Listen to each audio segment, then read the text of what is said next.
एक बार की बात है। राजा अकबर अपने दरबार में बैठकर कुछ विचार कर रहे थे कि तभी अचानक उन्हें ख्याल आया कि उनकी दाढ़ी और बाल काफी बढ़ गए हैं। तो उन्होंने दरबार में नाई को बुलाया।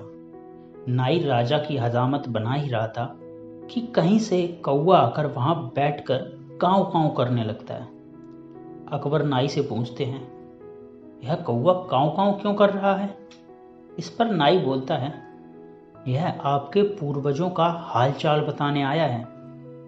नाई के इतना कहते ही राजा अकबर आश्चर्य से पूछते हैं, तो बताओ फिर, यह कौवा मेरे पूर्वजों के बारे में आखिर क्या बता रहा है? नाई कहता है, कौवा कह रहा है कि आपके पूर्वज स्वर्ग में काफी परेशान हैं। उनका हालचाल लेने के लिए आपको अपने किसी करीबी को स्वर्ग भेजना चाहिए। यह बात सुनकर राजा अकबर और भी हैरान हो जाते हैं और आश्चर्य से नाई से पूछते हैं, आखिर किसी इंसान को जिंदा स्वर्ग में कैसे भेजा जा सकता है? नाई कहता है, महाराज, मेरी नज़र में एक पुरोहित हैं जो इस काम को अंजाम दे सकते हैं। बस आप इस काम के लिए अपने किसी करीबी को स्वर्ग जाने के लिए राजी कर लीजिए। नाई के इस आश्वासन पर राजा अकबर तैयार हो जाते हैं और दरबार में अपने सभी करीबी दरबारियों को बुलाते हैं। राजा उन्हें नाई के साथ हुई सारी बातें सुनाते हैं। राजा की बात सुनकर सभी दरबारी बीरबल का नाम आगे रखते हैं। दरबारी कहते हैं कि स्वर्ग जाकर पूर्वजों का हाल चाल लेने के लिए बीरबल से उचित व्यक्ति और कोई नहीं हो सकता, क्योंकि बीरबल हम सब में सबसे ज्यादा बुद्धिमान और चतुर हैं। राजा अकबर दरबारियों की इस सलाह को मानते हुए बीरबल को स्वर्ग भेजने की तैयारी के लिए पुरोहित को बुलाते हैं। पुरोहित बताते हैं, आपको यहीं पास में मौजूद एक घास के ढेर में भेजा जाएगा। बाद में उस ढेर में आग लगा दी जाएगी। फिर कुछ मंत्रों की शक्ति से आपको स्वर्ग भेज दिया जाएगा। स्वर्ग जाने की पूरी प्रक्रिया जानने के बाद बीरबल राजा से बोलते हैं, मैं स्वर्ग जा रहा हूँ और कितने दिन मुझे लौटने में लगेंगे नहीं पता। इसीलिए स्वर्ग जाने से पहले एक बार मैं अपने परिवार से मिलना चाहता हूँ। कुछ दिन बीतने के बाद बीरबल स्वर्ग जाने के लिए राजा अकबर के सामने हाजिर होते हैं।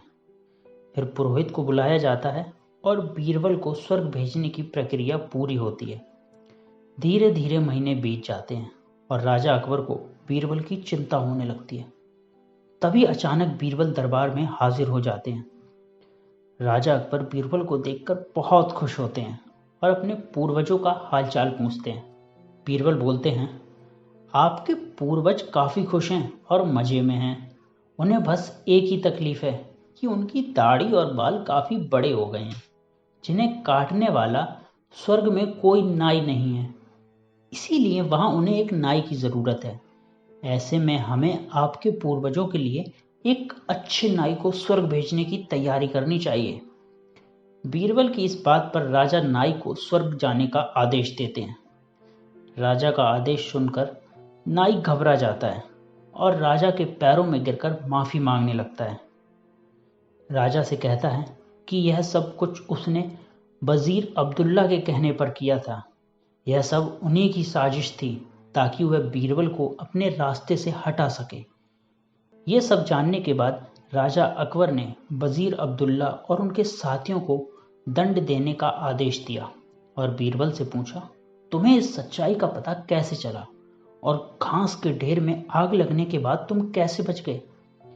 बीरबल बोले, आग के ढेर में जाने की बात सुनकर मुझे इस साजिश का अंदाजा हो गया था। इसी वजह से मैंने कुछ दिन का समय मांगा था।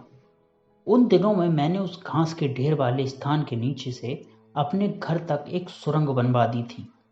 उस सुरंग के जरिए ही मैं वहां से बचकर निकल पाया। बीरबल की यह बात सुनकर राजा बहुत प्रसन्न हुए और बोले, वाह बीरबल वाह, यह काम केवल तुम ही कर सकते थे। तो दोस्तों, इस कहानी से हमें यह सीख मिलती है कि हम अपनी बुद्धि की सूझबूझ से बड़ी परेशानी का हल आसानी से निकाल सकते हैं।